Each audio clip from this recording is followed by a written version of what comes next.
Muy buenos días, muy buenas tardes, muy buenas noches, queridos amigos y hermanos en Cristo Jesús. Les saluda a vuestro servidor Andrés San Martín Arrizaga desde Temuco, Chile, en nombre de Academia Cristo y de la Iglesia Luterana Confesional. El tema del que les quiero hablar hoy en día es un poco una continuación de lo que les hablé hace exactamente una semana, y es el tema de la cosmovisión. La semana pasada, sin embargo, veíamos que era la cosmovisión cristiana respecto del amor. Sin embargo, ahora quiero ver otro aspecto que también a veces es un tanto olvidado, que es el de la cosmovisión respecto del trabajo. Bueno, partamos recordando, ¿qué era el trabajo? Perdón, la cosmovisión. La cosmovisión, recordemos, es la manera de ver el mundo, la manera de ver, afrontar y vivir este cosmos, este universo, el mundo en el que Dios nos ha entregado y con el cual nos ha bendecido de vivir ahí. Ahora, en ese contexto, recordemos, ¿qué significa que tengamos una cosmovisión cristiana? Que precisamente nuestra cosmovisión, nuestra manera de ver, de afrontar el mundo, ha de ser totalmente a la luz de la Biblia y por lo tanto, por ende, de las enseñanzas de nuestro Señor Jesucristo. Y por lo tanto, todo nuestro quehacer, todo, insisto, valga la redundancia, nuestra manera de ver el mundo, ha de ser cristiana, basándose en los principios cristianos y bíblicos.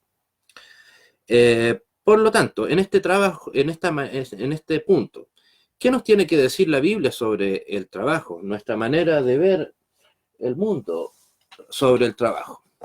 Bueno, vamos respecto de lo que nos convoca, nuevamente, por supuesto, a la Biblia. ¿Qué nos dice Génesis 1.1? Bueno, es un tanto obvio, pero como para recordarlo. En el principio creó Dios los cielos y la tierra. Nuevamente, ese cosmos, ese universo, ese cielos y tierra, debemos recordar y agradecer que fue creado por Dios mismo. Pero vamos ahora un poco más adelante, en Génesis 2.15, que nos dice, tomó pues Jehová Dios al hombre y lo puso en el huerto de Edén, para que lo labrara y lo guardase. Amén. Tengamos en cuenta lo siguiente, ahí, ¿qué orden recibió de parte de Dios Adán? Precisamente que trabajase, que labrase, que en este caso fuera un trabajo, que incluso guardase la tierra que Dios le había encomendado. O sea, insisto, valga la redundancia, que trabajara. Estamos hablando aún del jardín del Edén, de aquel lugar perfecto que Dios le entregó al ser humano, en este caso a Adán y Eva, en donde no había llanto, no había dolor, no había sufrimiento ni nada similar. Por lo tanto, un lugar pleno de satisfacción, un lugar en donde no podrían haber atisbos de queja de que lo que esté ahí fuese indigno.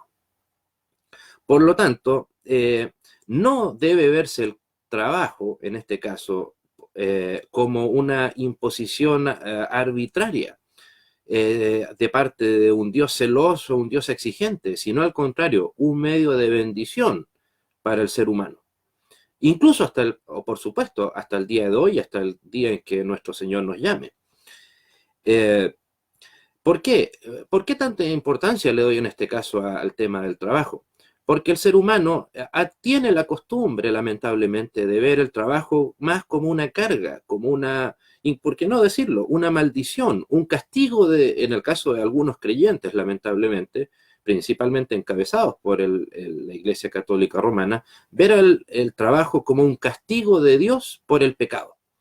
Sin embargo, para nuevamente remitirnos a la Biblia, ¿qué nos dice la Biblia sobre las condiciones del trabajo?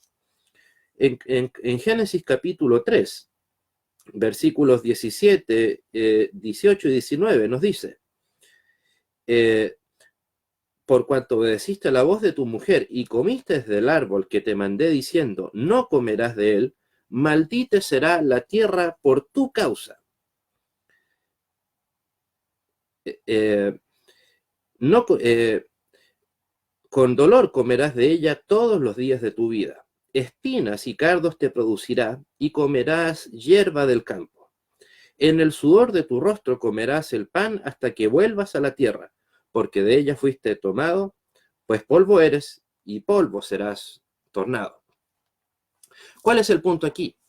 Es cierto, hay un castigo de Dios aquí, pero el castigo de Dios no consiste en el trabajo en sí mismo, que es lamentablemente lo que se suele creer, sino que el castigo es las condiciones. O sea, lo que cambia, insisto, antes el trabajo era algo que no producía ni dolor, ni cansancio, ni sudor, sino que, como se lo menciona Génesis 3, son características que llegan una vez que se ha producido el pecado. En otras palabras, el ser humano, en Adán y Eva, eligieron lamentablemente esas condiciones de trabajo. Ellos decidieron. Dios no les obligó a escuchar a un ser al que no habían conocido nunca, que no les debía ningún favor, como la serpiente, que no les había dado nada. No, al contrario, simplemente ellos desobedecieron y el castigo, y como cualquier desobediencia, tiene un castigo.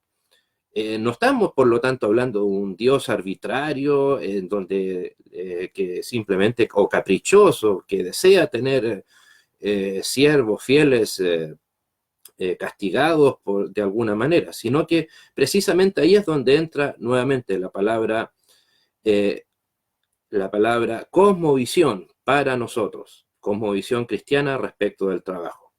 ¿Por qué? Porque la única religión en la historia que le concede dignidad inherente al trabajo por el hecho de ser un trabajo honesto, digno, es precisamente la religión cristiana. La única religión en donde eso es visto como algo dignificante para el ser humano es el cristianismo. Y con mayor razón, por supuesto, el cristianismo bíblico, el cristianismo fruto de la Reforma, o en el caso de quien les habla, el cristianismo luterano confesional. Pensemos en algunos ejemplos de la antigüedad. Para los antiguos griegos, el principal trabajo, el único trabajo, más bien dicho, que le concedía algún grado de dignidad al ser humano era la especulación filosófica. Por ejemplo, recordemos cuáles son los grandes pensadores o personajes de la Grecia antigua que conocemos. Precisamente grandes filósofos. No es que yo en lo particular reniegue de la filosofía, al contrario, disfruto mucho de ella.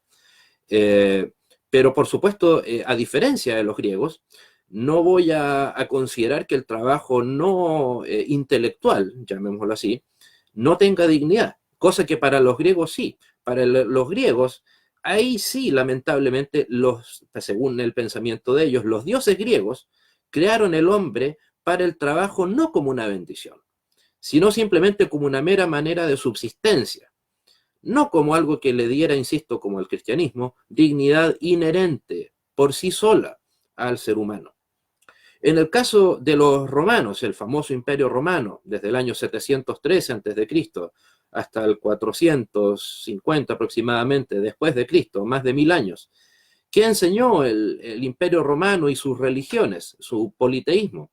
Enseñó que el ser humano, su principal trabajo era la expansión militar para expandir su territorio y extender su cultura, incluyendo su religión y sus dioses, lo que ellos llamaban la Pax Romana, que de pax o de paz no tenía nada, por cierto. Significaba que ellos lograban imponer por medio de la fuerza, por medio del ejército, la guerra, su cultura, su religión, su lenguaje, precisamente su cosmovisión. Sin embargo, esa cosmovisión, ¿qué trajo como fruto? En la época del siglo I, de la época de Cristo me refiero, aproximadamente el 40% de la población en la zona de lo que ahora es Italia, por lo tanto el centro del Imperio Romano, eran esclavos. Las mujeres no tenían acceso ni siquiera a salir de sus casas sin la autorización de sus padres, no se les permitía ningún tipo de adquirir conocimiento, cosa que el cristianismo apenas llegó. Es cierto, hay labores que en la Biblia, en las cartas de Pablo, se le están prohibidas a las mujeres, pero se les permite, en ninguna parte en donde se habla de que los cristianos deben aprender, educarse, estudiar, en ninguna parte se dice que las mujeres han de estar privadas de eso, cosa que las demás religiones sí lo hacían. O más adelante, o al contrario, más atrás, los egipcios, allá donde estuvo Moisés, donde vivieron los judíos la esclavitud, según su religión, su manera de ver el mundo, el trabajo obrero era el único que era capaz de darle dignidad al ser humano. O sea, vemos que algún aspecto del trabajo para ellos les daba dignidad, pero un aspecto solamente. O ya que yo les hablo desde Chile, seguramente ustedes me escuchan desde alguna parte de Latinoamérica, precisamente en la América prehispánica, antes de 1492, y antes de que, mientras duraron los grandes imperios como el Inca, el Maya, los aztecas, etcétera, el trabajo era principalmente valorado en la medida en que tuviese un fin agrícola, con el motivo de la alimentación, la ganadería. O sea, el trabajo digno era netamente con el fin de una mera subsistencia, pero no era algo en sí mismo dignificante. Sin embargo, ¿qué nos dice la Biblia del trabajo o de grandes personajes de la Biblia? David, el famoso rey David, el recordado por el pueblo judío, por el pueblo cristiano en general, etc. ¿Quién era? Un sencillo, comillas, pastor de ovejas. Salomón, ¿quién era? Al contrario, su hijo era un rey sabio, o sea, podríamos decir un político. Los profetas del Antiguo Testamento ese era su trabajo, ser portavoces del mensaje de Dios. En el caso de los apóstoles, teníamos pescadores, carpinteros, negociantes, etc. Algunos, digamos, mejores que otros en su conducta previamente a ser apóstoles, pero si toman en cuenta eso, que habían pastores, reyes, portavoces, pescadores, carpinteros, negociantes, etc., en ningún momento se menciona que un trabajo de los que hayan tenido ellos haya sido por sí solo más digno que otro. Lo que solamente, ¿qué es lo que le cambia la dignidad en este caso a dichos trabajos? Es el uso que le daban a este trabajo. Si ellos le daban un uso digno, ya sea como David, por ejemplo, que obviamente creó una guerra para poder tener una mujer, bueno, él hizo un mal uso de su cargo, pero no quiere decir en sí mismo que la monarquía que él tenía haya sido mala. Lo malo que fue el uso que él en algún momento determinado le dio.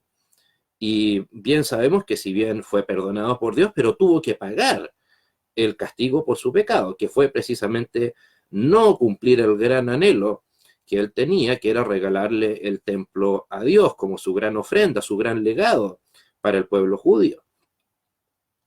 Pero, y más adelante, si vamos en las páginas de la Biblia nuevamente, ¿qué nos dice sobre el trabajo en segunda de Timoteo 3, 16 y 17? Nos dice también, obviamente, el centro del trabajo el centro de estos versículos es el trabajo. Nos dice, toda escritura inspirada divinamente y útil para enseñar, redarguir, para corregir, para instruir en justicia, para que el hombre de Dios sea perfecto, enteramente instruido para toda buena obra. Obra, palabra clave, sinónimo de obra, trabajo. Insisto, piensen en la cantidad de labores que se mencionan aquí. Enseñar, o sea, educar, en otras palabras. O sea, la primera religión y prácticamente la única que tiene dentro de sus objetivos, por así llamarlos, el enseñar a su gente es el cristianismo. Precisamente por eso es que hay un libro llamado Biblia, y por eso debe ser difundido por los cristianos, para que se sepa qué es lo que cuál es la voluntad de Dios y cuál es no. Redarguir, corregir. De una u otra manera son maneras diversas de trabajar. Y especialmente instituir en justicia. O sea, saber aplicar lo que es justo y lo que no lo es. Insisto, y estar plenamente instruidos para toda buena obra. O sea, la voluntad de Dios es precisamente, en respecto del trabajo, que nuestro trabajo sea bueno, que sea precisamente totalmente lleno del amor de Dios hacia nosotros. Y más adelante, hablando respecto de la historia, La Reforma luterana y posteriormente, ¿por qué no reconocerlo? Si bien no estamos unidos doctrinalmente con ellos, los calvinistas y otras agrupaciones que surgieron fruto de la Reforma, le devolvieron al cristianismo, en este caso al cristianismo protestante, al trabajo su cosmovisión bíblica.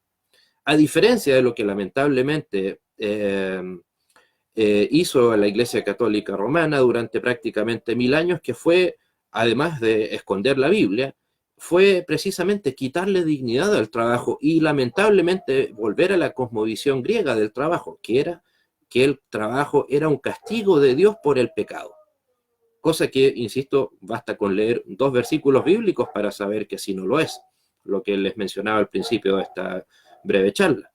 Lamentablemente también algunos de los llamados padres de la Iglesia, que tuvieron muchos aciertos, por supuesto, hay mucho que agradecerles, pero lamentablemente casi todos ellos consideraban que la meditación, la meditación teológica, filosófica, esa era verdaderamente una manera más espiritual de llevar una vida respecto del trabajo. O sea, el trabajo físico para ellos, el trabajo manual, si se quiere, era visto con algún grado de desdén, si no acaso bastante desdén. Sin embargo, la Reforma, insisto, ya sea la luterana, posteriormente la calvinista, con todas sus ramificaciones que tuvo después, le devolvió al trabajo esa dignidad que la Iglesia Católica Romana le había escondido. ¿Por qué? Por ejemplo, ahora el trabajo era digno, ya sea si fuese un trabajo de tipo espiritual, como en el caso de ser pastor o profesor dentro de una iglesia, ser un líder de la iglesia, así como también un trabajo manual o eventualmente un cargo político. ¿Por qué? Etcétera, un mercader, lo que usted quiera, siempre que sea un trabajo honesto, por supuesto. ¿Por qué? Porque para la cosmovisión cristiana bíblica, todo trabajo puede ser motivo de glorificar a Dios. Por lo tanto, toda la vida del creyente debe ser un motivo de glorificar a Dios. Y si toda la vida del creyente puede y debe ser para glorificar a Dios, ¿por qué entonces el trabajo iba a ser la excepción? Pensemos en lo siguiente. No hay maneras más espirituales de vivir la vida que otras, mientras sea con la Biblia abierta y unidos a Dios por medio de nuestra fe. Si usted quiere ser pastor, pues bueno, gloria a Dios por eso y sea el mejor pastor.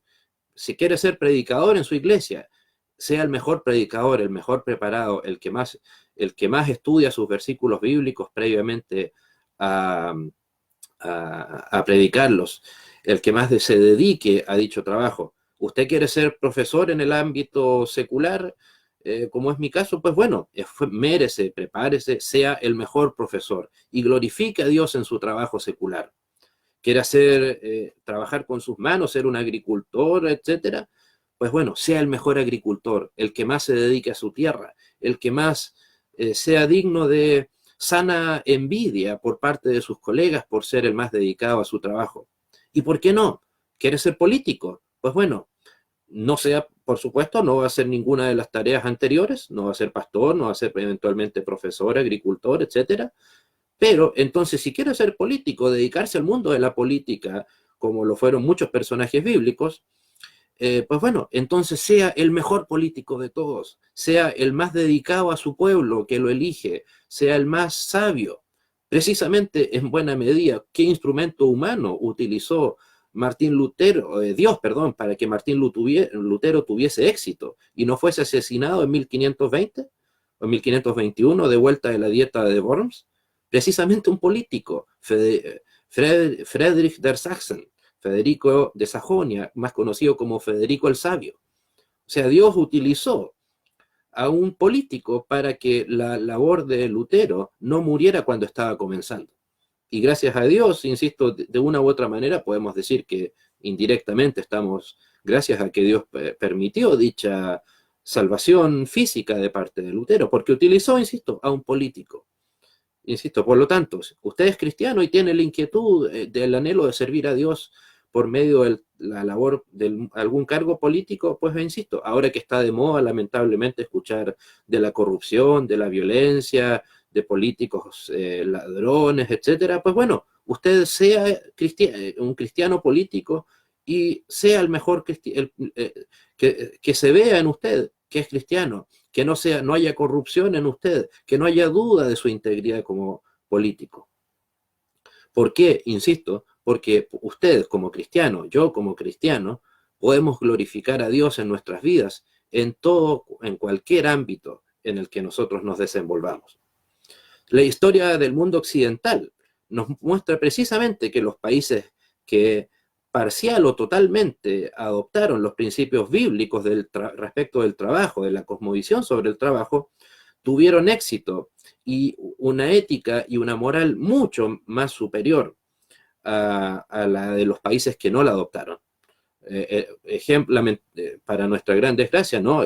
Aquí llegaron los españoles a Latinoamérica, cuando a lo que ahora es Latinoamérica, a saquear, a robar, a esclavizar, a destruir y a llevarse toda riqueza que pudieron de vuelta hacia España y hacia sus otras colonias.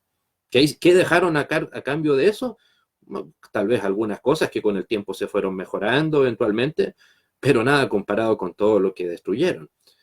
Sin embargo, los cristianos que llegaron a fundar las que terminaron siendo 13 colonias inglesas en lo que ahora es Estados Unidos, en los más emblemáticos, los del famoso barco Mayflower, que llegaron en 1620 desde Inglaterra hasta lo que hoy es Massachusetts, en Estados Unidos, llegaron literalmente con Biblia en mano, precisamente. ¿Y qué es lo que primero que hicieron? Trabajar, además de agradecer a Dios. Precisamente, agradecieron a Dios, el famoso Thanksgiving Day, el Día de Acción de Gracias, agradecieron a Dios por su primera cosecha. Mientras que tanto que acá los españoles que lamentablemente llegaron a saquear, precisamente lo único que celebraban era eso, la cantidad de saqueo que habían podido lograr, la cantidad de esclavos que habían podido conseguir, etcétera. No estoy diciendo, por supuesto, que el mundo protestante esté plenamente exento de excesos que lamentablemente los han habido, pero la diferencia es que, insisto, el cristianismo protestante, en particular el luterano, ha dado bellos frutos en la historia del mundo moderno. Por lo tanto, y a la luz de la Biblia, como luteranos confesionales, el trabajo debe ser también visto no solo como una manera de acumular riqueza, cosa que no tiene nada de malo, por cierto, no solo como una manera de acumular cosas, qué sé yo, una buena biblioteca, ¿por qué no? O tener una buena calidad de vida en lo económico, sino debe ser el trabajo visto a la luz de la Biblia como un acto de servicio al prójimo, no como un acto egoísta. Usted, porque piénselo así, si usted trabaja y lleva una vida digna, una vida de servicio a su prójimo, pues bueno, puede esperar que su prójimo haga lo mismo por usted. Y así hemos de ser todos beneficiados y bendecidos de dicho trabajo. Por lo tanto, recordemos, un verdadero cristiano, para un verdadero cristiano la palabra egoísmo en su trabajo no puede estar presente. Esperemos que no esté presente precisamente en nuestras vidas. ¿Por qué? Porque hemos sido capacitados para toda buena obra, como ya lo leímos. Por lo tanto, glorifiquemos a Dios en nuestra vida entera y en este caso en nuestro trabajo. Que Dios les bendiga y nos encontramos en una próxima oportunidad. Saludos.